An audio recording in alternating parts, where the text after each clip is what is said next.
I proactively reached out to all my tenants to ask them, hey, if you think you're not going to be able to pay rent, let me know in advance. We can work something out.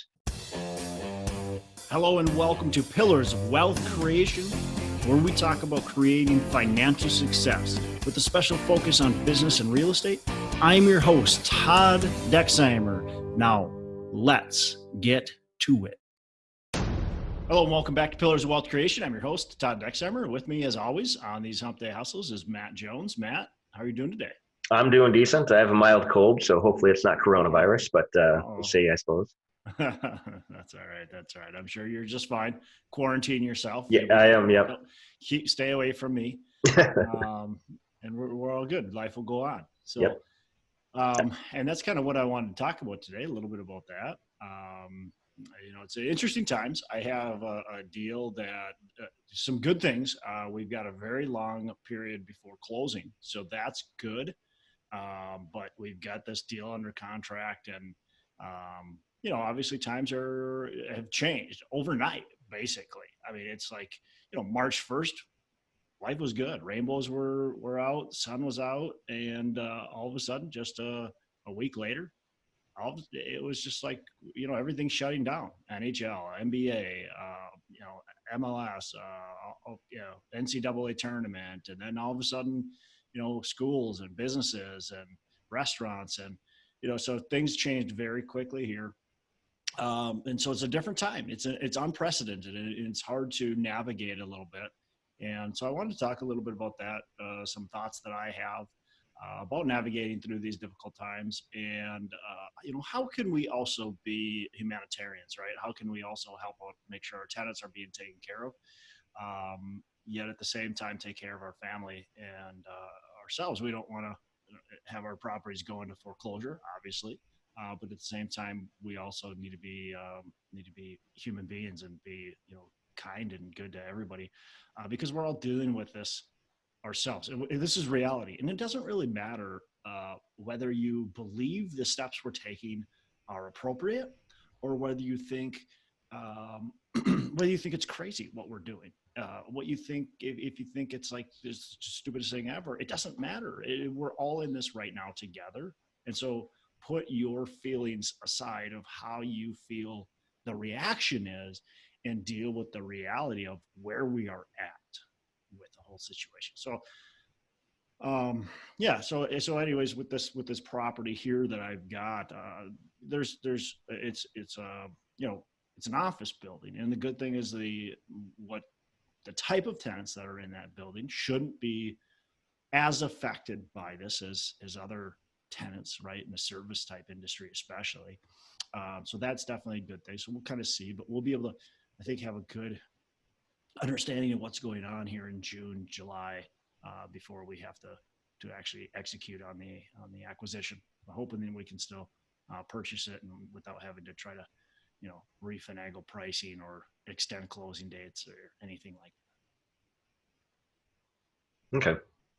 So as a whole, how do you expect coronavirus to impact real estate investing? I heard Steve Mnuchin, the Treasury Secretary, say that we might get unemployment rates as high as 20%, which would be pretty devastating. Yeah, for sure. And it's going to affect C-class and B-class properties the most. It just, when you look at who, is being affected, and this is, quite frankly, almost the same as most recessions, but this is very particular because it's aimed at mostly B and C class tenants, which are your service-based workers, right? Your people that work at a gym, people that work at a restaurant, people that work at hotels, people that are doing maintenance for those types of buildings, even apartment buildings and other commercial buildings.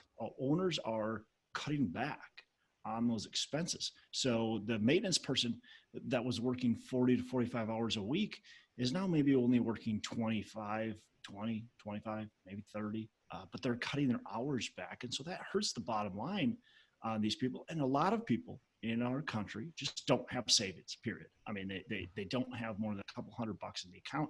I can't remember. I looked at the statistic a couple of years ago, and I think it's less than like $1,000 is what the typical American has in their bank account. And that's not a very good savings plan, right? And so it's not going to go very long, and so people are going to be hurting. So how does it affect rental properties? And I'll talk about multifamily properties first. Um, your tenants aren't going to be able to pay rent, and there's going to be some tenants aren't going to be able to pay rent. Now, honestly, a lot of this is like maybes, right? Because we still don't know exactly what the government's going to do. We still don't know exactly how quickly unemployment's going to get into these tenants' hands. And is it going to be less than the amount they're getting paid, or are we going to change that and make it to equal the amount that they're getting paid? So there's still a lot of question marks in place that we don't quite know yet. But I can tell you this, I think April is going to be a very interesting month. I think April is going to be a month where if you're a landlord, you need to be prepared not to get your rent. You need to be prepared to get, let's call it, if you're a landlord and you've got a 100-unit apartment complex and it's B or C class, be prepared to get, 60 to 70% of your rent, or maybe even less. And just be prepared for that. And I would say May as well. And from there, it's so hard to tell. And things might change quickly, right? I mean, things could change for the better quickly. Things could change for the worse quickly. And it all depends. There's so many things going on that we don't quite know. But I think as a landlord, you just need to be prepared that that's potential reality, that you might not receive, 60, or you might only receive 60% of your rent.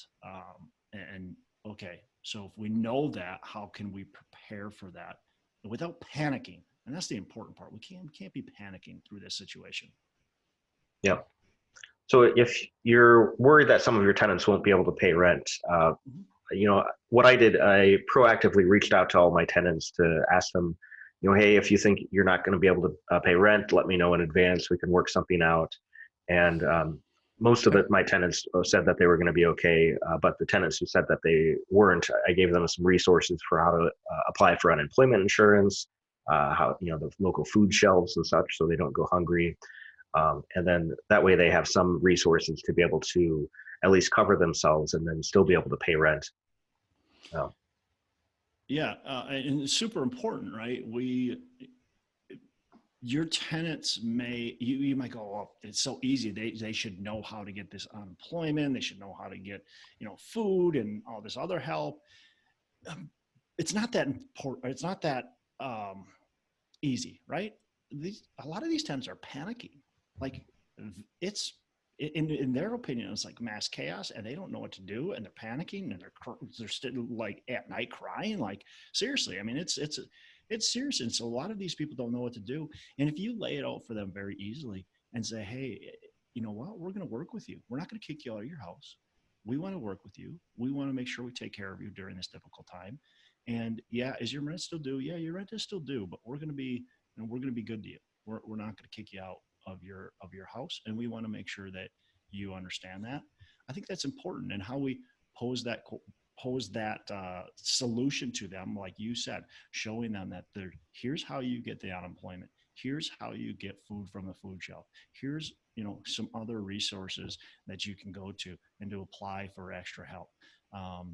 That's important, because then they know, okay, there are solutions for this. And yeah, my rent is still due, but even if it's 10 days late or 30 days late, I'm not going to be evicting anybody. And quite frankly, we can't in Minnesota. I mean, you actually can't. Now we can start the eviction proceedings, all right, but we can't do anything beyond that. And that's kind of my position anyway. We're gonna look at our tenants that aren't paying rent. We're going to treat it as they're not paying rent. So they're going to get their regular notice, but we're already telling them that if they do get a notice, they don't have to worry about it. So, and then when we send that notice, we'll talk to them about it. And we're going to be working out payment plans with anybody that can't do it. So they'll still owe the rent, right? At least right now, things might change. Maybe we'll change our position, but at least right now, they'll still owe that, $1,000 or whatever they owe, but it'll just be kind of delayed, essentially. We're not going to force them to pay it all right now.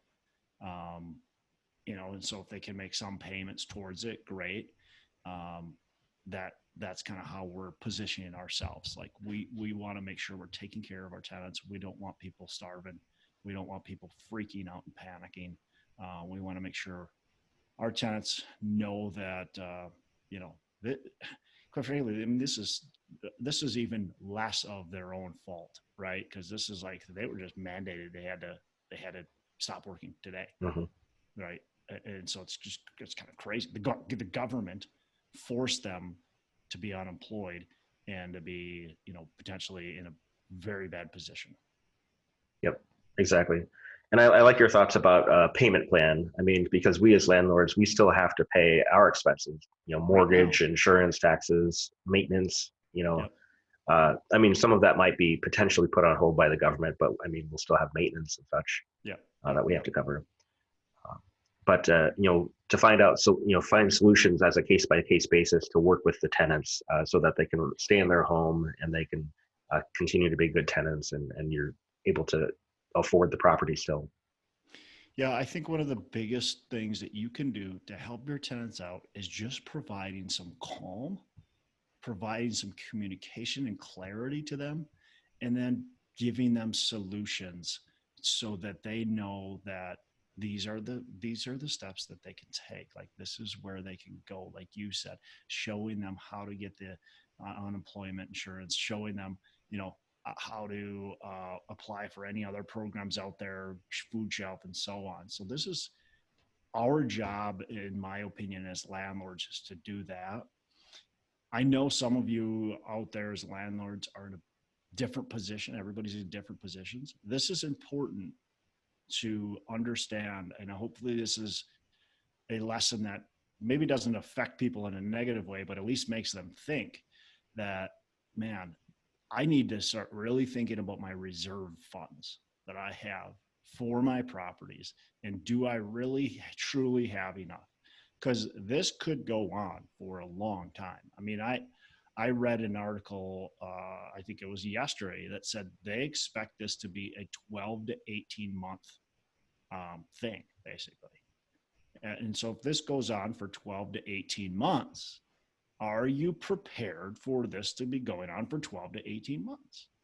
And do you have enough reserves in your reserve fund for that? Now, you're going to get some rent, right? You're going to potentially even be able to get enough to make your mortgage payment, which is what we all want, right? But if you're negative every month, do you have enough to withstand 12 to 18 months of negative payments? So for me, when I raise money for my properties, I'm always putting in about 8 months worth of principal and interest payments. And I think that's important to do. Minimum of 6. If you got a very stabilized building and it's in a good area, good condition, 6 months might be fine, but you've got to be putting money aside. And if you're not, when something like this happens, that's when we freak out. We're stressed and we're going, oh crap, I can't miss rent. Like, if my tenants don't pay, I'm done.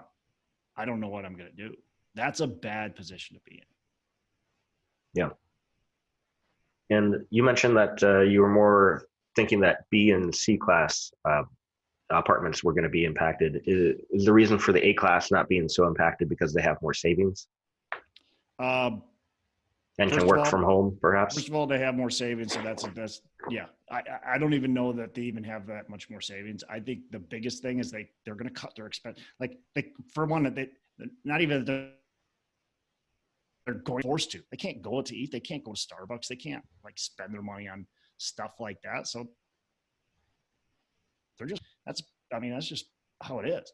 And so they're cutting their expenses because they're forced to cut their expenses. Now everybody kind of is, but yeah, they can work from home. Most of them have jobs that aren't service-based jobs. Some of them do, right? Some of them are managers and stuff like that. But most of them don't have service-based jobs. Most of them have jobs where they can work from home, and they'll be fine. And B class, I think, is going to get a little less affected probably even than C class, because C class is a lot of service-based. A lot of the people that are affected by this are C class tenants, unfortunately, and again, I don't think it's this panic mode.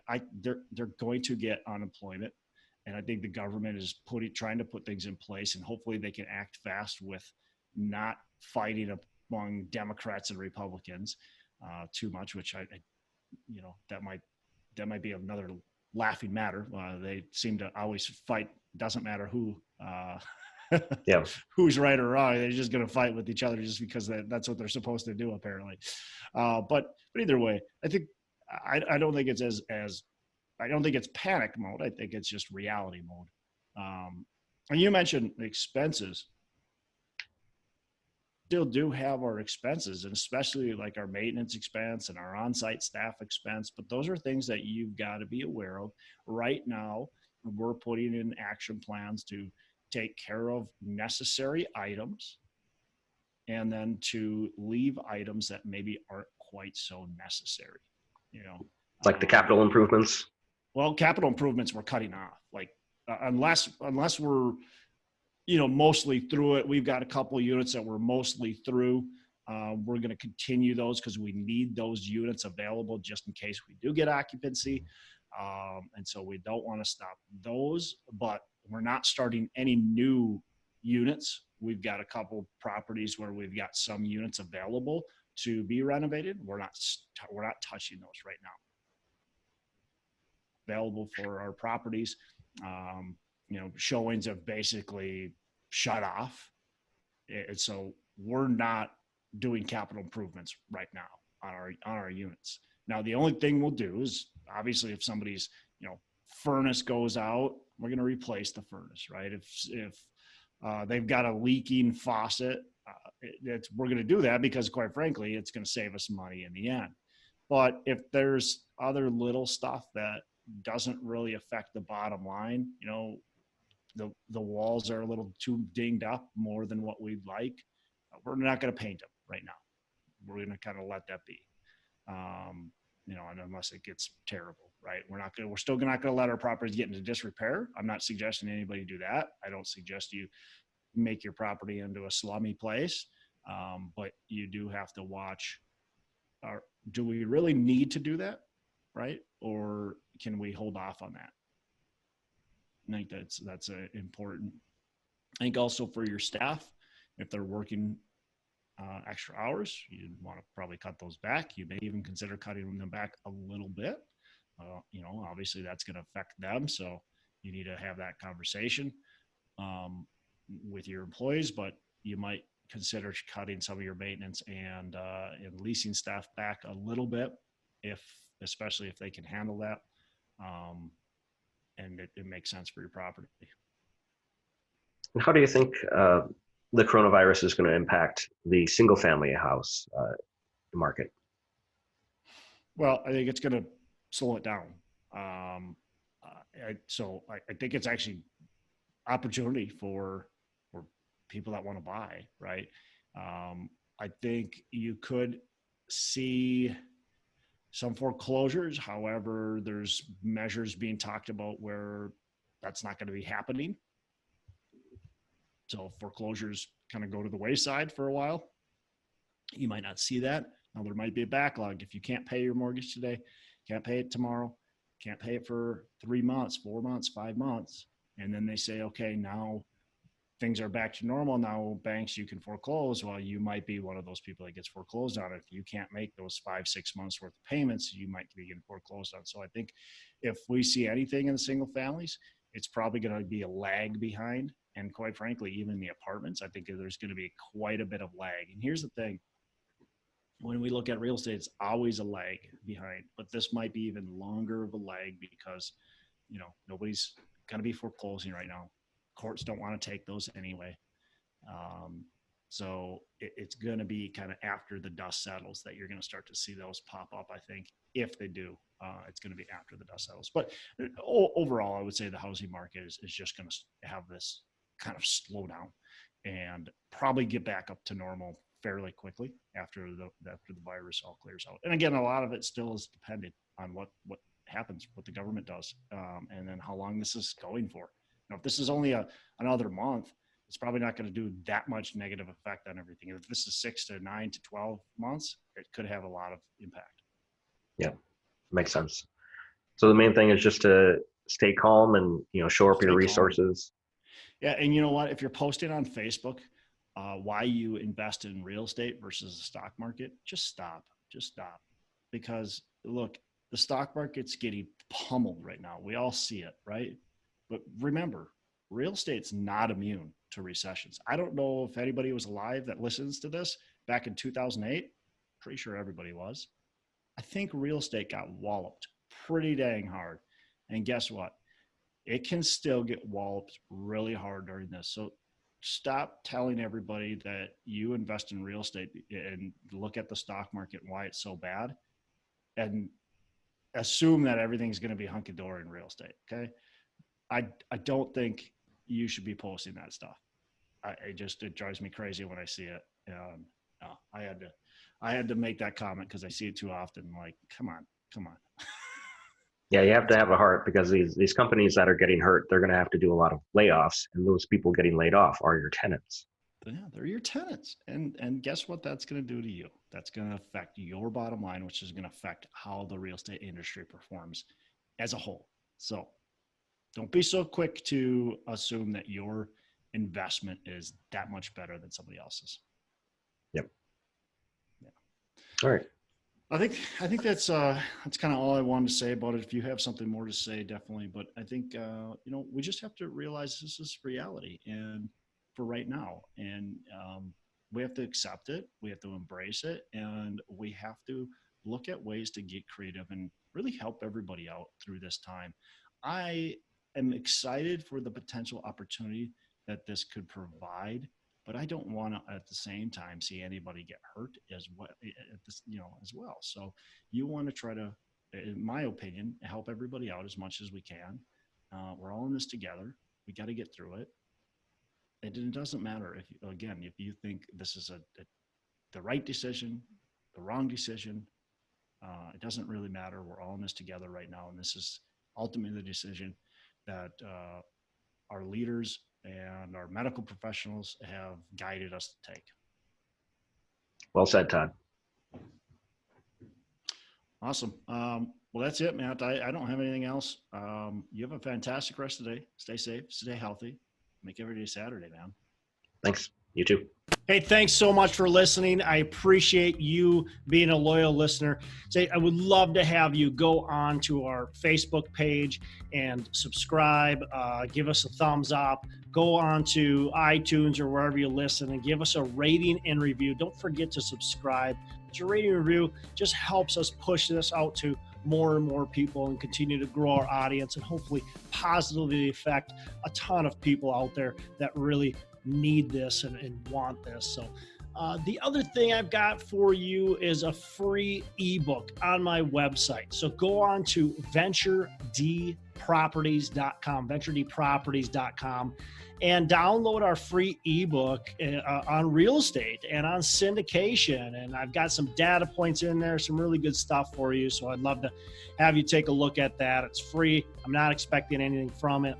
And also, look, if you want some help in multifamily, want some help learning, growing, getting your business off the ground, I would love to talk to you about what it would look like to work with me potentially and see if that's a good fit. So you can go to coachwithdex.com and check that out, and we can definitely have a call.